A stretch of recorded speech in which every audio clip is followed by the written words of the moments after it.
Magandang araw sa inyo lahat. Pagbibigyan natin isang subscriber na nag-request ng isang bike check. So bike check muna tayo ngayon. Ang dami nag-request, pero isa lang naalala ko si Joel ang pangalan niya. So shout out sa iyo, Sir Joel.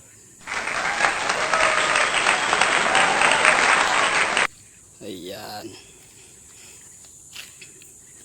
So ayan, simulan na natin ang bike check. Unahin natin sa frame. Ito pong ulit frame natin ay Brusko Machete version 2 27.5.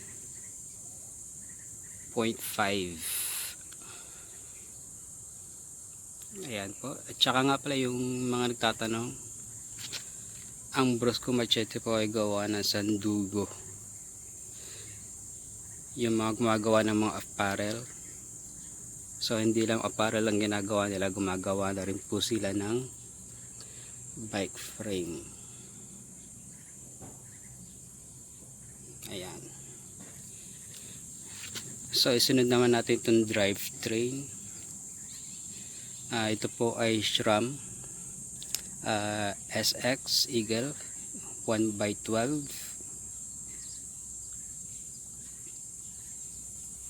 Ayan po.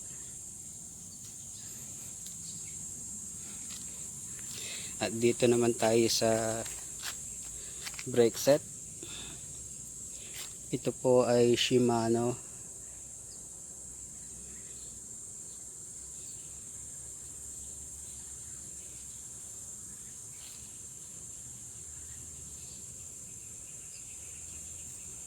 yan, Diore M6000. Yan po ang ating brake set.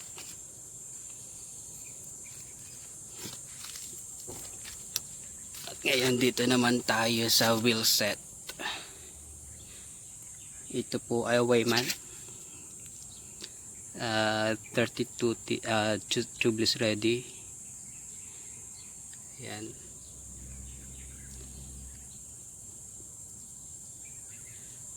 Tapos ang ating gulong naman ay Maxxis Ardent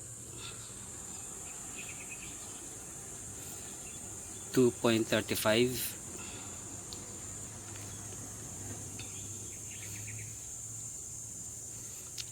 Ang pang trail po talaga ay 2.4, pero masyado na siyang aggressive, masyado na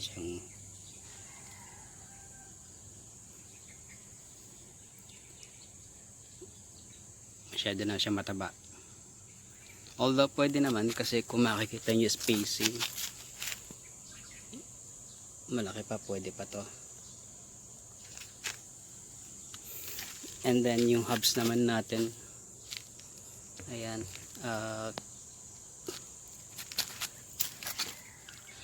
Crimson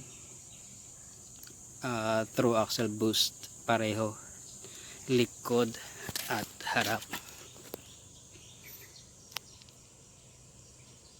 Yan, through axle boost. And then dito naman tayo sa cockpit.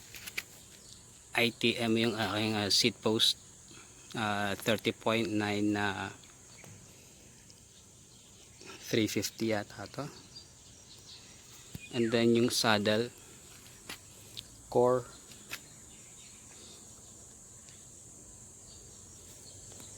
okay din naman siya. And then dito naman sa harap, stem. Ang stem ko po ay Mountain Peak.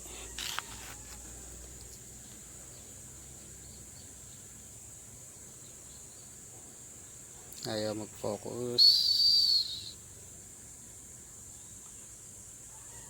Yun, Mountain Peak na 40 mm. And then handlebar ITM.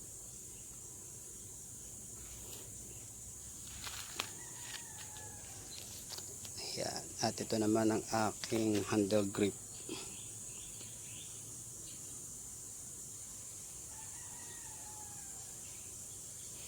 Ngayon, unang bike ko po itong binuo. Hindi siya masyadong high rise. So first time ko po ito. Ngayon, kung may sarili kayo suggestion, kung may comment kayo, i-comment nyo na lang sa baba kung paano pa ito mapapaganda para sa future reference natin pag mag-upgrade.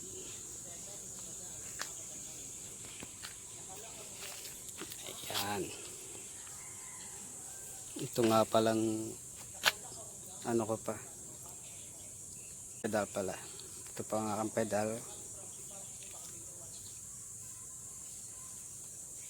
At ang aking fork, yan, Speed 1 Soldier. Ayun na po.